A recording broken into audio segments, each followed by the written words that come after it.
Hello teacher, I'm Juan Pablo Franco Carvajal, and as Isabella said, I'm gonna tell you about the 3 and 4 questions.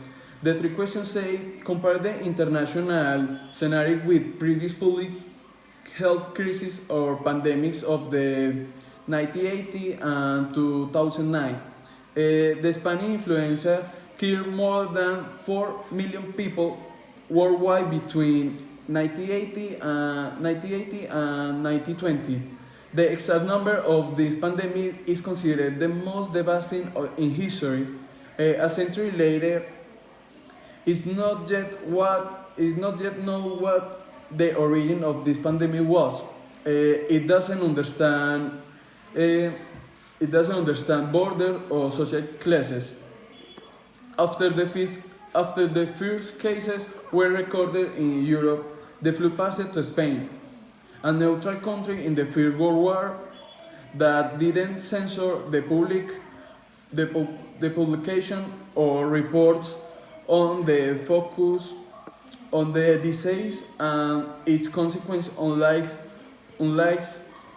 other war-focused countries.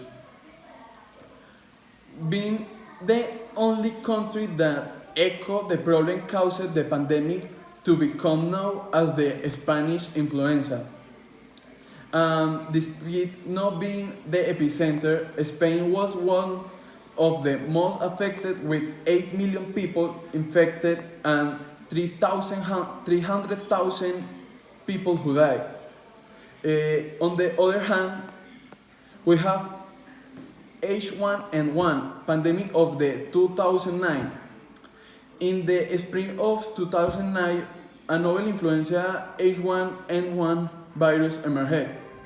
It was detected first in the United States and spread quickly across the United States and the world.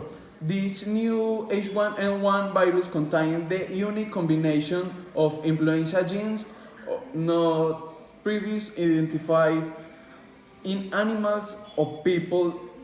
This virus was designed as influenza H1N1. H1N1 virus. 10 years later, world continued to better understand influenza, prevent disease, and prepare for the next pandemic. The impact of the H1N1 virus on the global population during the first year was less severe than of the previous pandemic. Given these two historical references, you can see a great similarity to what we are experiencing now, as both flus are caused by a lethal virus that most powerful affects a segment of the population. We can see with so-called Spanish flu that infected 27% of the world's population and caused up to 100 million deaths, more than 5% of the world population.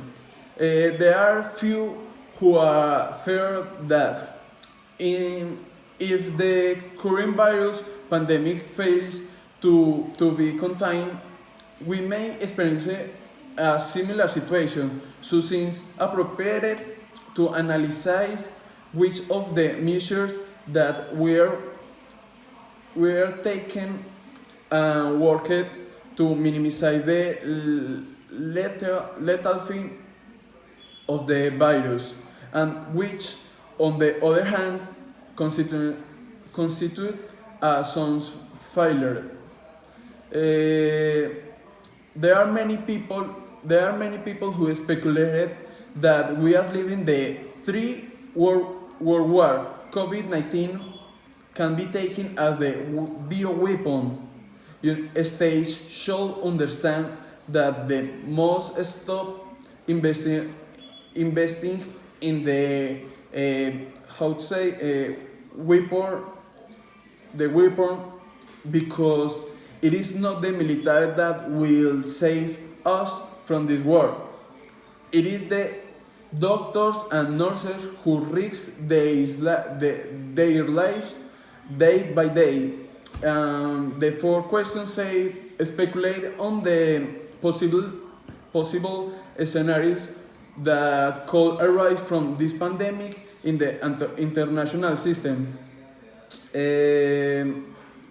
Through history, we have been able to show that after every war or pandemic and evolution or rebirth occur, so it is important not to fill ourselves with fear at this time. Fear can kill even more than the virus itself. Looking at it from an economic point of view, I think that in the everything will change because we realize that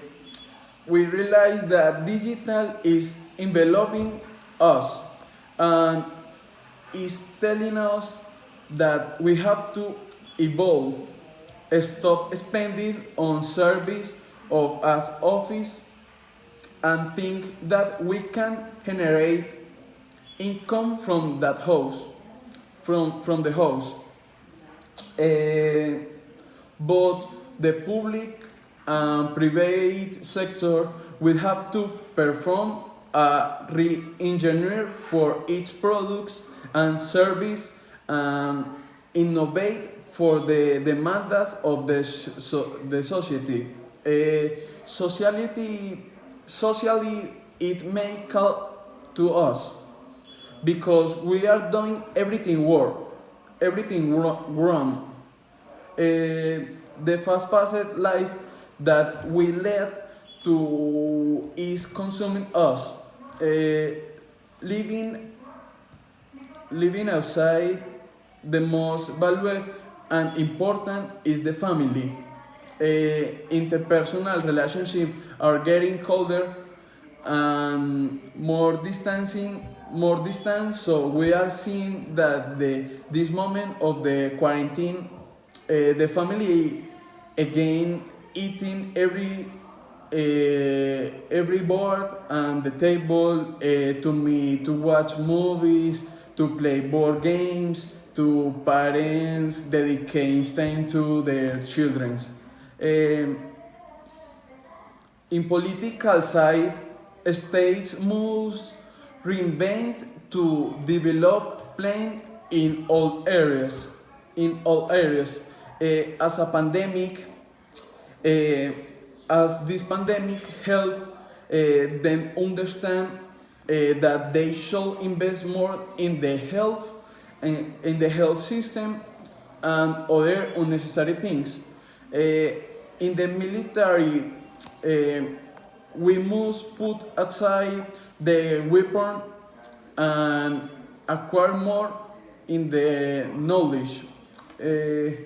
While difficult this can be of grand importance, diplomatically, as a United States, to find solutions and generating integration into the international system. It was all. Thank you, teacher, for your time, and thank you.